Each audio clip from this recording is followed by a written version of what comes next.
Shalom sahabat yang baik hati, salam sehat selalu bagi kita semuanya.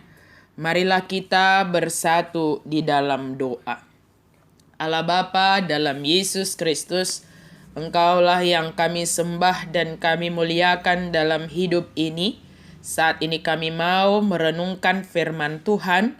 Tolonglah kami Tuhan, berikan hati yang bijaksana kepada kami, dan buka hati dan pikiran kami sehingga dipenuhi oleh firman-Mu. Amin. Firman Tuhan bagi kita pada hari ini dari Keluaran 20 ayat 4. Jangan membuat bagimu patung yang menyerupai apapun yang ada di langit di atas, atau yang ada di bumi di bawah, atau yang ada di dalam air di bawah bumi.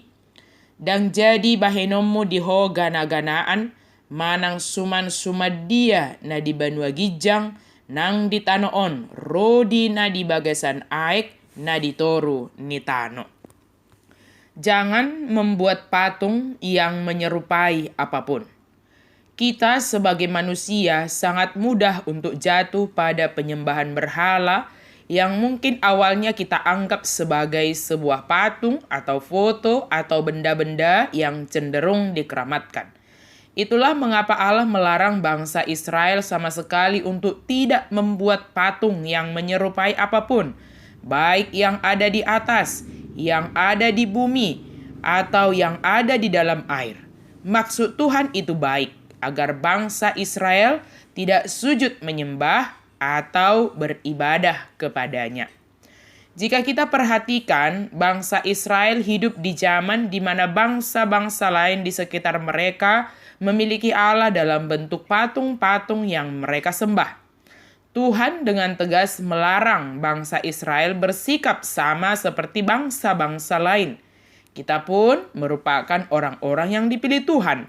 Oleh karena itu, kita pun tetap harus melihat apa perintah Tuhan bagi bangsa Israel dan menerapkan prinsip tersebut dalam hidup kita sehari-hari. Selain kita yang berprofesi sebagai seniman pematung, barangkali tidak ada di antara kita yang membuat patung.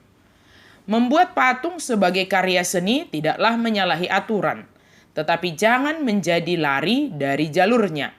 Jika karya seni yang kita minta dibuatkan itu menjadi media kita menyembah, maka dalam perjalanan waktu patung yang awalnya hanya karya seni dapat berubah menjadi benda yang dikeramatkan, yang seolah-olah dapat menyelamatkan orang yang menyembahnya.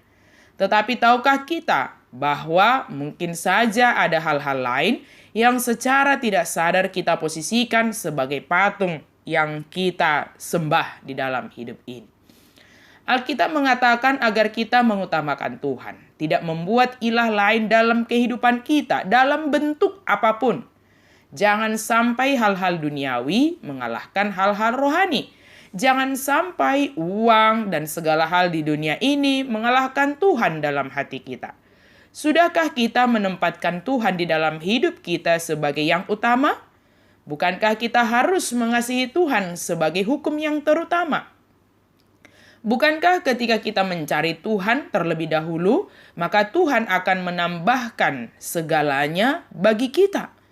Ingat bahwa Tuhan adalah Allah yang cemburu, yang membalaskan kesalahan hingga kepada keturunan yang keempat. Larangan Allah yang terdapat dalam hukum yang kedua ini adalah sebagai wujud kasih kita kepada Allah yang telah mengasihi dan menyelamatkan kita. Daripada tergoda menyembah patung, lebih baik fokus hanya kepada Allah. Hanya menyembah Allah yang berkuasa menyelamatkan kita, bahkan dari dosa-dosa kita.